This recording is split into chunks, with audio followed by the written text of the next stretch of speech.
ঘুষ দিয়ে চাকরি পাওয়ার কারণে দেশের দুর্নীতি আশঙ্কাজনক হারে বাড়ছে বলে মন্তব্য করেছেন ভূমিমন্ত্রী বাবু নারায়ণ চন্দ্র চন্দ।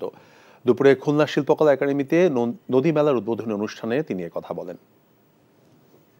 স্যার, যা লাগে ব্যবস্থা করেন, আমার ছেলেটা চাকরি হোক। এই যে টাকা দেওয়ার প্রবণতা, যে চাকরি নিচ্ছে পরে বলে টাকা দিয়ে এখন ভোগান্তি হচ্ছে, টাকাটা দিলেন কেন? এবং অনেক এত থার্ড ক্লাস লোক তাদের কাছে টাকা দিচ্ছে, কি অমুক দিয়ে চাকরি করাই দেবো, পরে আমার কাছে সালিশি আসে। একজন দেখলাম 30 লক্ষ টাকা নিয়েছে 5-7 জন লোকের কাছ থেকে। এই যে জনগণ, আমরা নাগরিক, আমরাও যদি মরাল না হই, তাহলে শুধু কি অফিসার সরকার আপনাদের মরাল করবে? আপনাদেরকে সৎ করে দেবে? নিজের বিবেককেও সৎ করতে হবে।